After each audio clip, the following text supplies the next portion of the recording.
बिस्मिल्लाहिर्रहमानिर्रहीम। अस्सलाम वालेकुम स्टूडेंट्स, कैसे हैं आप सब। उम्मीद करती हूँ आप सब बिल्कुल खैरियत से होंगे।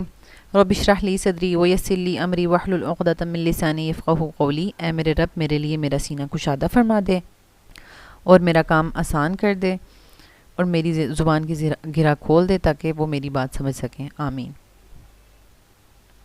This is first year chemistry FBSc board exam preparation 2024। Students, आज हम 2017 का सेकेंड पेपर डिस्कस करेंगे और इसमें हमारे पास सब्जेक्टिव में 3 पोर्शंस हैं, सेक्शन बी, सेक्शन सी और सेक्शन डी। तो सबसे पहले हम सेक्शन बी के 10 क्वेश्चंस जो हैं वो डिस्कस करेंगे। तो चलें स्टूडेंट स्टार्ट करते हैं। Question number 1, why is the actual yield in a chemical reaction is less as compare to the theoretical yield. Already ये रिपीट हो चुका है क्वेश्चन। Question number 2, calculate the wave number of the radiation emitted when an electron shifts from fourth to second orbit in hydrogen atom. Also name the series of the spectral lines formed by these radiations. तो students अक्सर ये वाला question इस तरह से आ जाता है कि वेव नंबर फाइंड आउट करना है। तो वेव नंबर का तो फॉर्मूला आपको आना ही चाहिए 1.09, ठीक है। फिर आगे 6, 7, 8, तो इसको इस तरह से याद रखें 6, 7, 8, फिर ये 9 और ये 10 लिखा हुआ है, ठीक है, इंटू 10⁻⁷, ठीक है। और इसमें हमारे पास जो है 1/n1 स्क्वायर माइनस 1/n2 का स्क्वायर होता है, ठीक है। तो अब आपको अगर कहा जाए कि फोर्थ से सेकंड में जा रहा है या सेकंड से फोर्थ में जा रहा है, ठीक है, दोनों में आपका आंसर सेम ही होगा, ठीक है। वेव नंबर की वैल्यू सेम ही आएगी क्योंकि आपने हमेशा जो लोअर है उसको n1 की जगह पुट करना है, जो हायर है उसको जो है वो n2 की जगह पुट करना है, ठीक है। यानी लोअर से हायर पे जा रहा है इलेक्ट्रॉन या हायर से लोअर पे आ रहा है, ठीक है। तो दोनों में आपने सेम तरीके से इसको सॉल्व करना है। और एट दी एंड जो सीरीज़ पूछी जाती है तो Lyman, Balmer, Paschen, Brackett and Pfund, ठीक है, ये सीरीज़ होती है ना एक सीक्वेंस में। तो लाइमन जो है यूवी रीजन में लाई करती है, उससे आगे विजिबल में जो है वो बाल्मर लाई करती है और ये जो है वो आईआर रीजन में लाई करती हैं, ठीक है। तो इस चीज़ को अभी आपने अगेन एंड अगेन मेमोराइज रखना है। नेक्स्ट है आपके पास question number 3, justify the charge to mass ratio of the cathode is independent of the nature of the gas whereas that of positive rays depend upon it. Already repeat हो चुका है। Next है question number 4, explain briefly the structure of SnCl2 and PCl5 on the basis of VSEPR theory. ये भी repeated question है। Next है question number 5, the observed dipole moment of HCl is 1.03 dBi and bond length is 127 picometer. Calculate percentage ionic character in HCl, ठीक है। तो ये numerical आपको solve करना है, ठीक है। सबसे पहले आपको ये पता होना चाहिए जैसे परसेंटेज यील्ड होती है तो उसका क्या फार्मूला है, actual yield over theoretical yield multiply by 100। तो इसी तरीके से परसेंटेज आयनिक करैक्टर का क्या फार्मूला होता है, ठीक है। परसेंटेज आयनिक करैक्टर का फार्मूला होता है हमारे पास म्यू जो आपके पास आयनिक होगा डिवाइड बाय आपके पास म्यू ऑब्जर्व्ड होगा, ठीक है। Mu observed divide by mu ionic, ठीक है, इनटू 100। तो अब ये जो म्यू आयनिक है ना ये आप खुद कैलकुलेट करेंगे जो आपको डाटा दिया हुआ है, ठीक है। और म्यू ऑब्जर्व्ड जैसे कि एक्चुअल यील्ड आप खुद नहीं निकाल सकते, वो एक्सपेरिमेंट से फाइंड आउट होती है और जब भी आपको क्वेश्चन दिया जाएगा डाटा में दी जाएगी। इसी तरीके से म्यू ऑब्जर्व्ड भी आपको हमेशा जो है वो दिया जाएगा, ठीक है। म्यू आयनिक आपने कैलकुलेट करना है और फिर इस फॉर्मूला में पुट करना है। तो इसको स्टार्ट करते हैं। अब यहाँ पर देखिए आपके पास सबसे पहले है चार्ज। ये चार्ज की वैल्यू अगर आपको नहीं दी हुई क्वेश्चन में तो चार्ज ऑफ इलेक्ट्रॉन यानी पॉजिटिव या नेगेटिव चार्ज जो है वो उसकी वैल्यू कांस्टेंट है, ठीक है। कांस्टेंट की वैल्यूज़ अक्सर जो है वो स्टूडेंट्स को याद होती हैं, वो अगर पेपर में नहीं दी हुई तो आपको फिर भी आनी चाहिए, ठीक है। 1.6022 10⁻⁻19 कूलम्स। और बॉन्ड लेंथ हमें दी हुई है, ठीक है। बॉन्ड लेंथ इसको हम आर से शो करेंगे, 127 पिकोमीटर है। पिको जो है वो 10⁻12 होता है, आप उसको पिको को मीटर में कन्वर्ट कर देंगे, 10⁻12 मीटर, ठीक है। तो अब यहाँ से आपने क्या किया इसको यानी कि 1.27 इंटू 10⁻10 मीटर, ठीक है। अगर आपने मल्टीप्लाई करना है कर लें, अगर नहीं करना तो इस तरह भी ठीक है। सिंपल आपने पिकोमीटर का जो पिको था ना उसका यूनिट आपने कन्वर्ट कर दिया, मीटर में आ गया है। अब आपने चार्ज को डिस्टेंस से मल्टीप्लाई करना है और म्यू आयनिक फाइंड आउट करना है। म्यू ऑब्जर्व दिया हुआ है, म्यू आयनिक फाइंड आउट करना है। देखिए म्यू आयनिक कैसे फाइंड आउट होगा, चार्ज इनटू डिस्टेंस, ठीक है। चार्ज कूलम्स में है, डिस्टेंस मीटर में है, ठीक ठीक है, इसको आपने मल्टीप्लाई कर दिया, आपके पास कूलम मीटर में आंसर आ जाएगा। ठीक है, अब ये नहीं गलती करनी कि म्यू आयनिक को कूलम मीटर में ही पुट कर दें, ऐसा नहीं करना। ठीक है, क्योंकि म्यू ऑब्जर्व्ड आपको डेबाई में दिया गया है, इसलिए आपको इसको भी डेबाई में कन्वर्ट करना है पहले। ठीक है, 1 डेबाई हमारे पास किसके इक्वल होता है, ये भी एक कांस्टेंट की वैल्यू है, ये भी आपको याद होनी चाहिए। ठीक है, कुछ ऐसी कांस्टेंट की वैल्यूज़ होती हैं, उनको अलग से पेज पे लिखते जाया करें ताकि एंड पे रिवाइज करने में आसानी हो सके। 1 डेबाई हमारे पास इक्वल है 3.336 10⁻³ कूलम मीटर। ठीक है, तो अब इसको आपको कन्वर्ट कैसे करेंगे, अब देखें जिसमें कन्वर्ट करना होता है ना, जैसे अभी हमने डेबाई में कन्वर्ट करना तो उसको राइट साइड पे रखते हैं, कूलम मीटर को आप लेफ्ट साइड पे रखेंगे। ठीक है, यानी 1 डेबाई आपके पास 3.336 × 10⁻³ कूलम मीटर की इक्वल है। ठीक है, तो अब आपने डेबाई में फाइंड आउट करना है। ठीक है, तो ये जो कूलम मीटर्स आए हैं 1 किसके इक्वल होगा, 1 डिवाइडेड बाय 3.336 × 10⁻³0। ठीक है, और 2.035 किसके इक्वल होगा। ठीक है, तो आप इसका मतलब होगा कि 1 डिवाइड बाय 3.336 × 10⁻³ उसको मल्टीप्लाई बाय करेंगे इसके साथ, तो ये देखें ये आपके पास 3.336 वाली क्वांटिटी नीचे है और 2.035 वाली क्वांटिटी ऊपर है। ठीक है, इस तरीके से आप कंपैरिजन कर सकते हैं प्रॉपर, यानी कूलम मीटर से डेबाई में कन्वर्ट करना है। तो हमें पता है कि 3.336 × 10⁻³ कूलम मीटर 1 डेबाई के इक्वल है, तो 1 किसके इक्वल होंगे, तो ये तो आपको कंपैरिजन मेथड आता है ना स्टोइकियोमेट्री में, जैसे यहाँ पे जो लिखा होता है वो इधर ही आ जाता है नीचे। ठीक है, जो इधर लिखी होती है क्वांटिटी वो डिवाइड हो जाती है इस तरह से करके। ठीक हो गया, और फिर आपके पास जो कूलम मीटर्स आए हुए थे उसको आपने बताना है कि इसमें कितना है, तो 1/3.33 इंटू आपने 2.035 10⁻29 कर देना है। ठीक है, तो ये हमारे पास आंसर आ जाएगा 6.10 डिबाई। ठीक है, तो ये इन्होंने डायरेक्ट कर लिया है। ठीक है, अगर आपको मेथड आता है तो आप डायरेक्ट भी कर सकते हैं जैसे इन्होंने यहाँ पर ही किया हुआ है। ठीक है, so the percentage ionic character is equals to, अब हमारे पास ये देखें आयनिक म्यू आ गया ना, म्यू आयनिक आ गया और म्यू ऑब्जर्व्ड हमें दिया हुआ था 1.03 डिवाइड बाय 6.10 मल्टीप्लाई बाय 100, तो 16.9% इज़ द आंसर। ठीक है, यानी ये जो हमें बॉन्ड दिया हुआ था इसका परसेंटेज आयनिक कैरेक्टर जो था वो 16.9% है। ठीक है, नेक्स्ट है हमारे पास question number 6, 150 cm³ of hydrogen gas effuses through a porous partition in 10 seconds. In how much time the same volume of oxygen gas will effuse? यानी दोनों का जो है वो वॉल्यूम सेम दिया हुआ है। ठीक है, यानी 150 ठीक है, सेम वॉल्यूम दोनों का, और एक हाइड्रोजन गैस है एक ऑक्सीजन गैस है, तो बेसिकली इन दोनों में हमें टाइम का पता चलाना है। ठीक है, एक जो है वो 10 सेकेंड में पोरस पार्टीशन से जो है वो फ्लो कर रही है। ठीक है, और दूसरी जो है उसको कितना टाइम लगेगा, इतनी ही गैस है, लेकिन अब देखें दोनों का मास डिफरेंट है तो दोनों का टाइम भी डिफरेंट होगा। ठीक है, तो इसको हम सॉल्व करते हैं। सबसे पहले तो आप डाटा लिखेंगे जो जो चीज़ें आपको गिवन है। मोलर मास आपको हाइड्रोजन का आप कैलकुलेट कर लेंगे, 2 ऑक्सीजन का जो है वो 32 होता है। ठीक है, वॉल्यूम दोनों का जो है वो 150 cm³ है। टाइम ऑफ इफ्यूजन जो है वो हाइड्रोजन का 10 सेकेंड्स दिया हुआ है, और जो है हमें ऑक्सीजन का फाइंड आउट करना है। ठीक है, तो अब हमने जो है सबसे पहले रेट फाइंड आउट करना है, क्योंकि डायरेक्टली आप फॉर्मूला नहीं पुट कर सकते, क्योंकि आपको हमेशा रेट ऑफ इफ्यूजन और डिफ्यूजन में रेट पुट करना होता है। ठीक है, यानी इस तरीके से, और उसका मोलर मास के साथ आप जो है वो कंपैरिजन करते हैं। ठीक है, इस तरह से ये फॉर्मूला होता है, रेट को मॉलिक्यूलर मास के साथ लिख के तो वो आप फाइंड आउट करते हैं।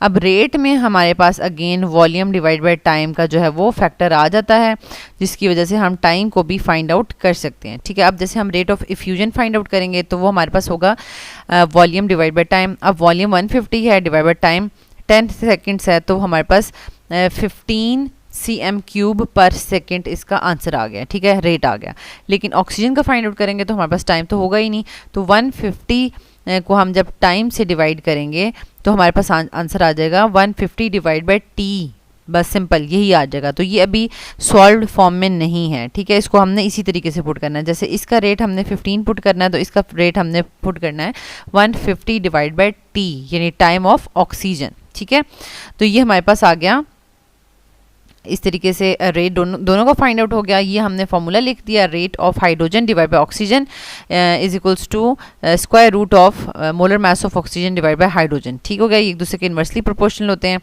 तो अब हमारे पास ये आंसर आ जाएगा हमारे पास, जब हम इसको वैल्यूज़ को पुट करेंगे 15 divide by 150 over time of oxygen. देखें साथ साथ सिंपल टाइम नहीं लिखना, टाइम ऑफ ऑक्सीजन लिखना ताकि हमें पता चले हम किस गैस का टाइम फाइंड आउट करें। ठीक है, और यहाँ पर 32 जो है वो ऑक्सीजन का मास था, डिवाइड बाय 2 जो है वो हाइड्रोजन का मास था। 32 डिवाइड बाय 2 तो वो 16 आ जाएगा, और 16 का स्क्वायर रूट निकालेंगे तो 4 आ जाएगा। ठीक है, अब सिंपली इसमें आप जो है वो इसको सॉल्व कर लेंगे। ठीक है, T oxygen time of oxygen के लिए, ठीक है, तो वो 40 सेकेंड्स आपके पास आंसर आ जाएगा। तो इसी तरीके से आपको कोई भी और इसी तरह का क्वेश्चन दिया जा सकता है।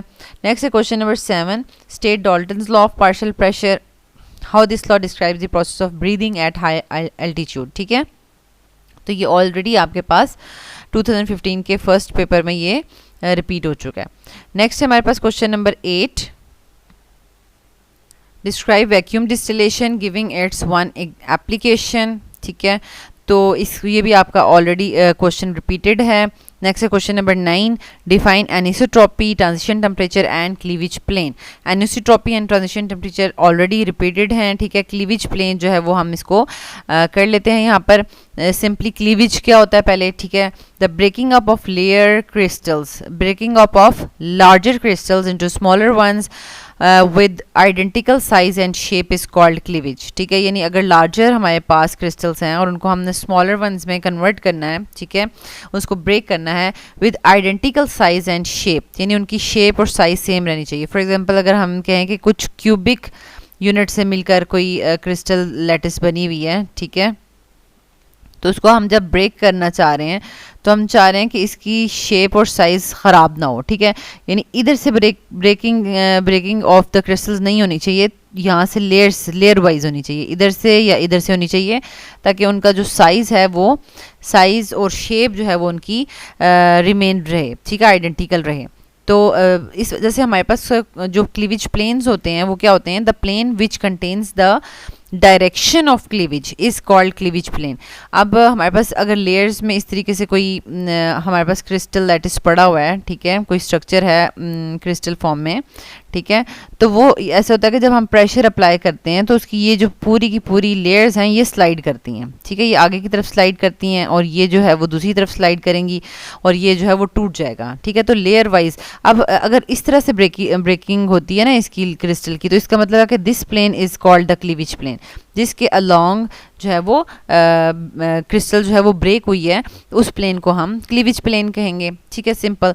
नेक्स्ट एक्सप्लेनेशन में आपने इसका कुछ प्रॉपर्टीज बतानी है। Crystalline solid, a crystalline solid contains atoms, ions और molecules which are closely packed, ये बात हमें पता है, ठीक है, और on applying external pressure it changes into small crystals with identical size and shape। तो अभी हम बेसिकली जो क्लीवेज या क्लीवेज प्लेन की बात कर रहे हैं तो ये आयनिक कंपाउंड्स के लिए ही हो रही है। मीन्स के जो आयनिक कंपाउंड्स होते हैं जिसमें एटम्स, आइंस या मॉलिक्यूल्स क्रिस्टलाइन फॉर्म में, क्रिस्टलाइन सॉलिड फॉर्म में एग्जिस्ट कर रहे होते हैं, क्रिस्टल्स फॉर्म में, तो उनके ऊपर जब उन क्रिस्टल्स के ऊपर जब प्रेशर अप्लाई किया जाता है तो वो स्मॉलर क्रिस्टल्स में कन्वर्ट हो जाती हैं। ठीक है, और उनकी ये चीज़ आपने मस्त लिखनी है कि with identical size and shape.